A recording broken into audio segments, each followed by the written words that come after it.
We're going to set that down. I don't think I'm going to need a microphone. Well, Justin stole the first slide from me, so we don't need to go through that. I did put on there marginal surfer. I really just enjoy outdoor hobbies. That happens to be my favorite over the last 2 years. So what do you see? What you see is the boring stereotypical FI story. You can't get any more basic than this. 40 years old, married, graduated college in 2003. My wife also graduated college.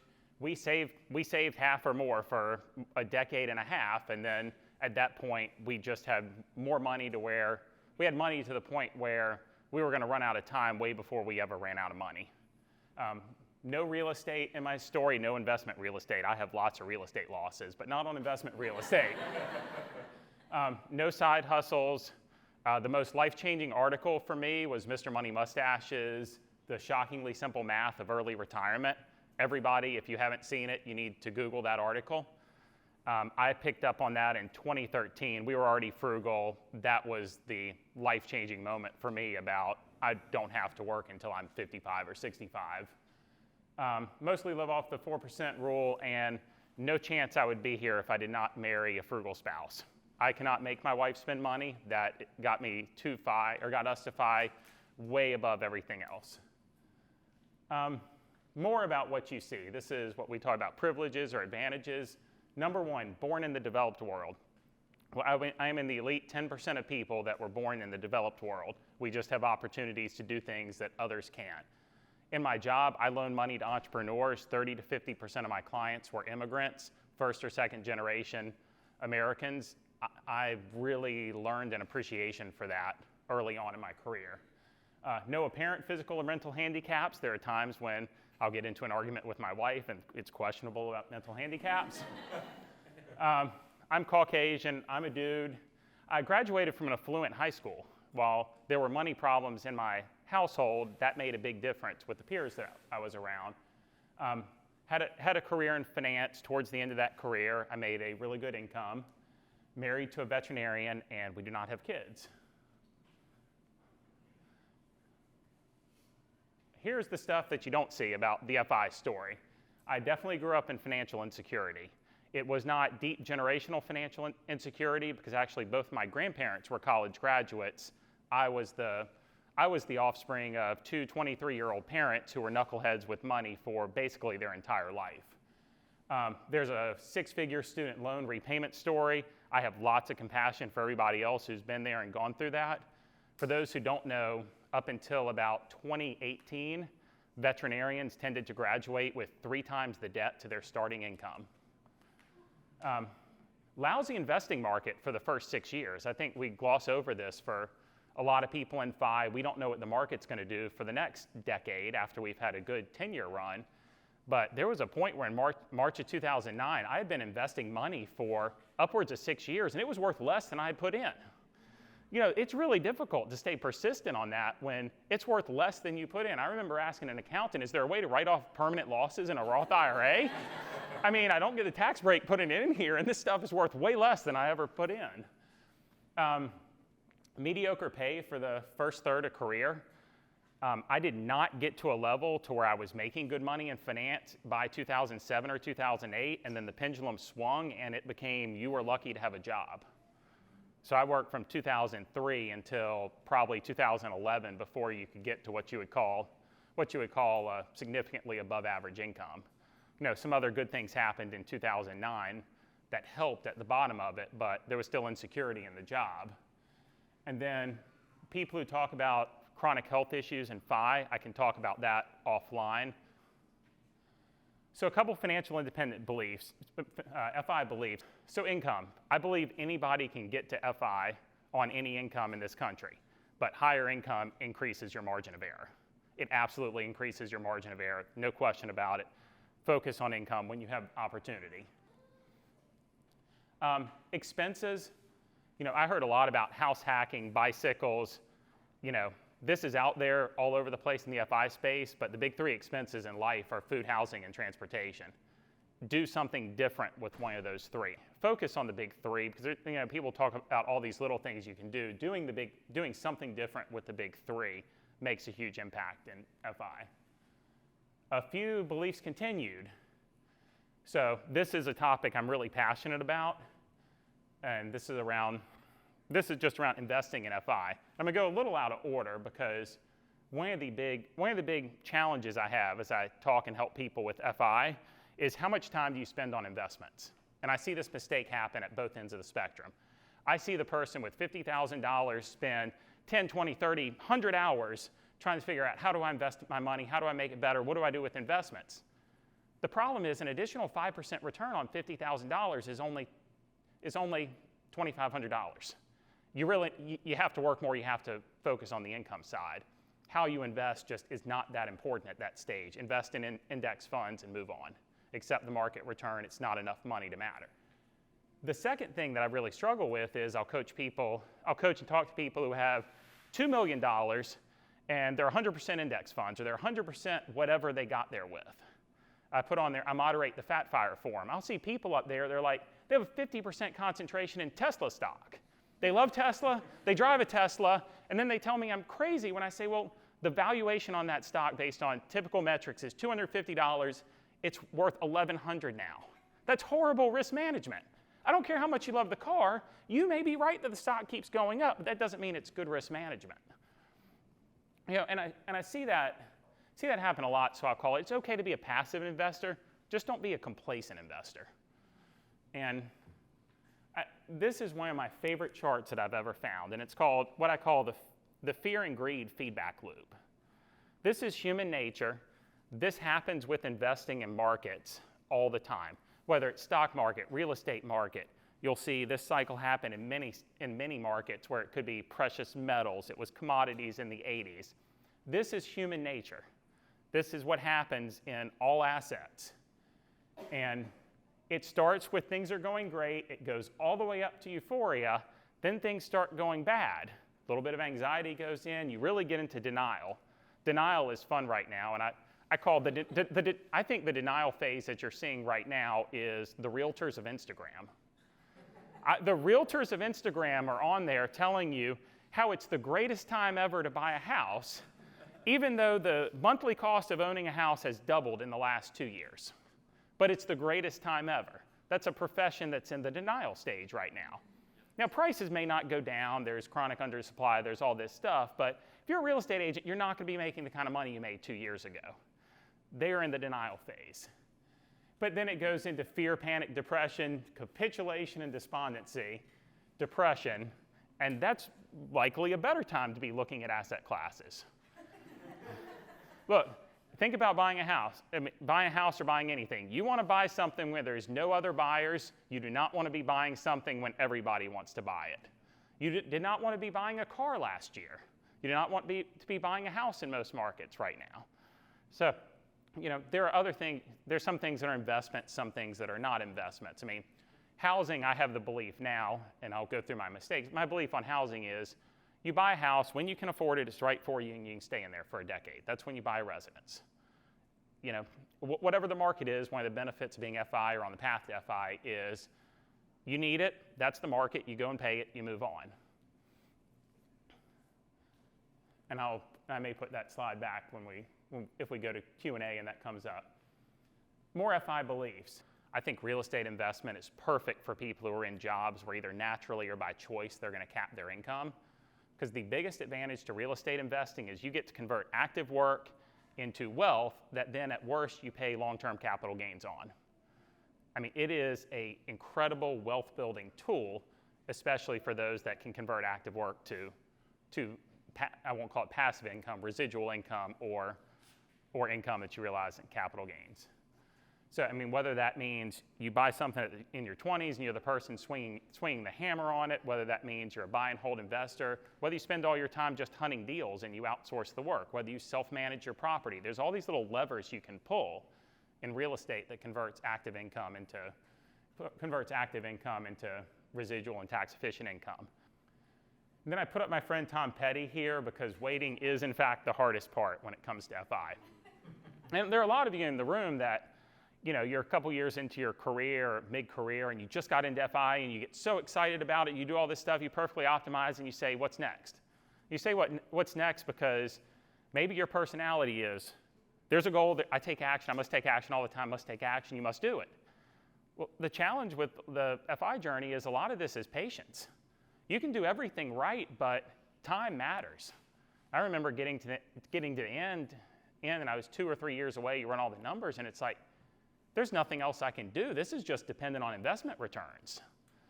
And that's going to apply for everybody on their path to FI.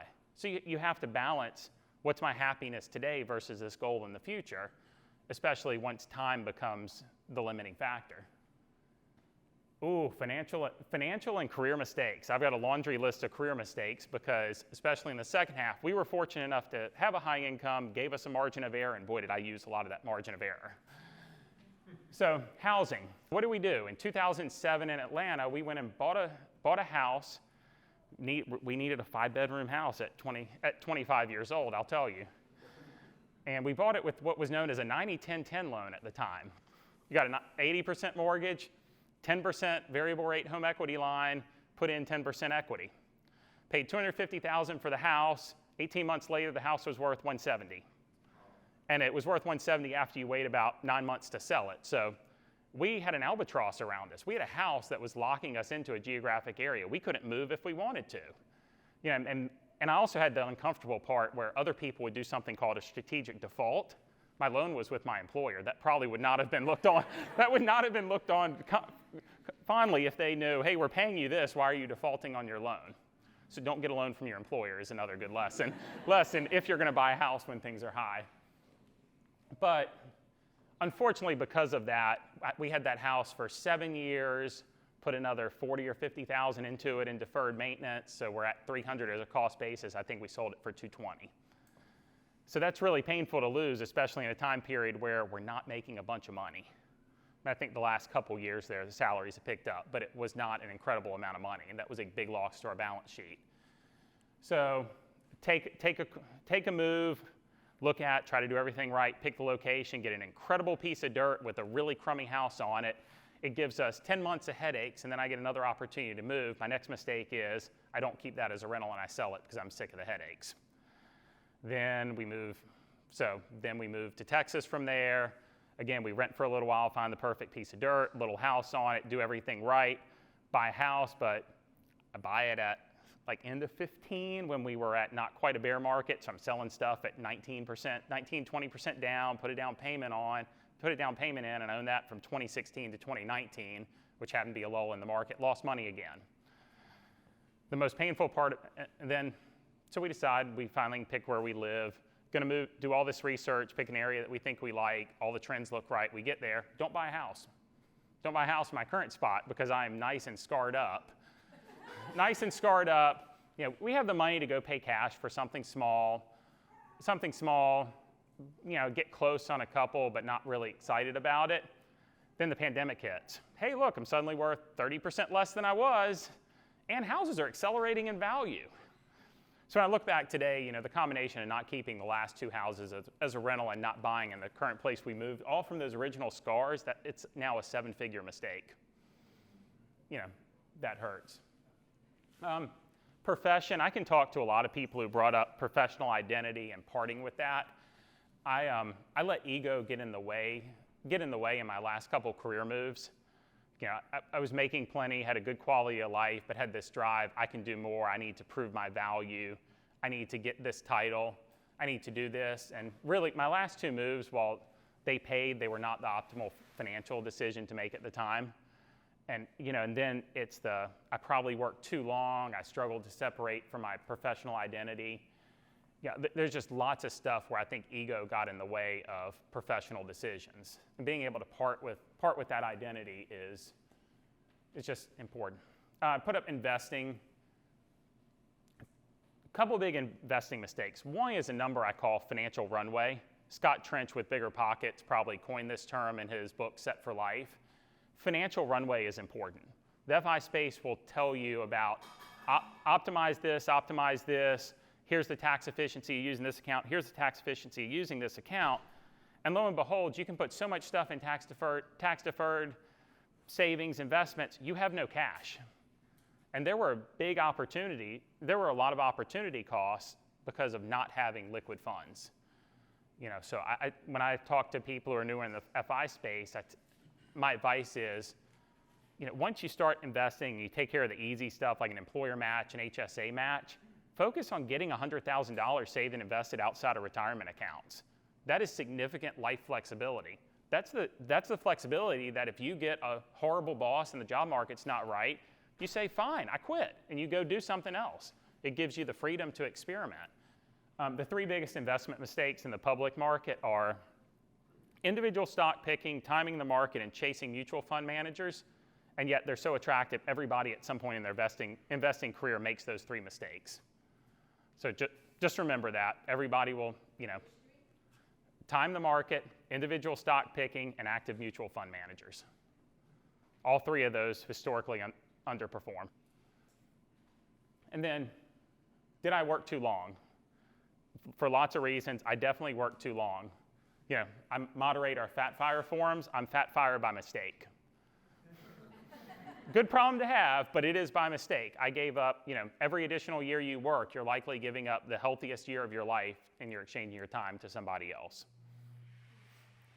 What can go right? I had to steal a tweet from one of my fellow 2019 retirees. So definitely in everything I read, I did not plan for a pandemic, maybe planned for a recession, did not plan for 10+% inflation. And I have an issue with those. The official inflation numbers are 8%, but the inflation numbers are a tale of two Americas. Half of America got housing deflation. They bought their house before 2020, they had a mortgage on it, and they refinanced it from 4% to 2.5%. That half of the United States experienced housing deflation, which is 1/3 of the numbers. Everybody who rents or is trying to buy a house in this market is experiencing the other side of that. So you're running 7 to 8% inflation, but I believe the real numbers are half of the country is experiencing 4, the other half is experiencing 12-ish. But of the things that can go right, stock market returns. The market on average is going to return 2, 3, 4% better than inflation. Long term, companies grow their earnings by about 8% a year.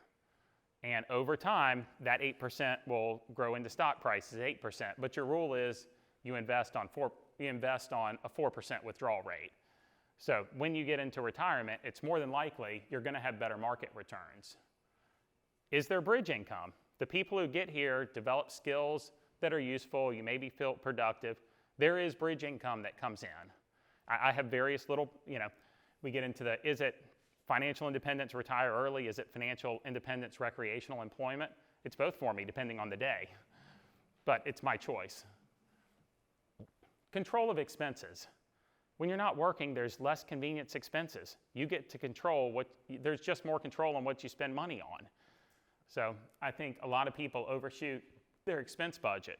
And then the last thing I'll say, I was at a Choose FI Dallas meetup in 2017 or 2018. And somebody who used to have a blog, they got asked the classic question of, well, what about health insurance? And I'm at the point where it's the most exhausting question that I can be asked, and Justin's way better at explaining than I am, but self-employed people have been buying insurance for decades. And health insurance sucks for everybody.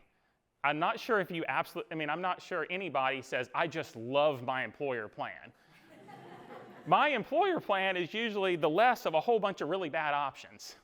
So sure, your option gets a little worse as an early retiree, but outside of the chronic condition is some extenuating stuff that you have those same issues with corporate health care.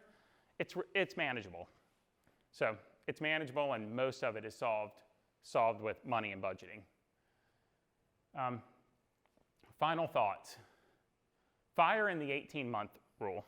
Something that I didn't know how to properly articulate until I had been fired for 18 months to 2 years is just how programmed everybody is in life to have another adult tell them what to do. From the moment you're born, your parents tell you what to do, your school tells you what to do, then you go immediately from school into a job, and we all just find it completely normal to have another adult tell us what to do all day. And it seems absurd now to me, but I mean, it was my life. It was my life. It's the life of a lot of people in this room. And deprogramming that stuff is hard. It's really hard. I was talking to a recent retiree and explaining the first 6 months, I just woke up every day and wanted to pinch myself. I had removed all this negative stuff from my life and added some happiness in a number of ways, but I moved all this negative stuff. But then, I got 6, 9, probably the process from 6 to 18 months, it was really weird. I did not have another adult telling me what to do all day. So you go through the thoughts, do I need it? Do I need to be productive? What's the validation that I feel? I went through all of this, and I think everybody who achieves financial independence and decides they want control of their own time, they want control of their schedule, will experience this, except maybe the people who are brilliant enough to be 23 or 24 and just go full vagabond and know corporate life is not for me at that point and they never go back. This is a little morbid, but there is one guarantee. Everybody in this room will run out of time. And a lot of the financial independence planning is all about when will you run out of money. And I think the white coat investor said this first. There's 2 risks for everybody. When will you run out of time and when will you run out of money? It's time to retire or try something different when your risk of running out of time way exceeds your risk of running out of money. And FIRE does allow for recreational employment. There is not an internet retirement police who is going to come and handcuff you and arrest you if you ever make another dollar. And it's a question I get. Do you earn any income? Yes. That income is way less than what my living expenses are. I can cut it on and off when I want. It was never planned. It's just stuff that's come to me. And when I get back to the did I work too long, I plan to never earn another dollar in my life, but some bridge income comes in addition to the ability to control the expenses. So, I inadvertently become Fat 5 by doing that.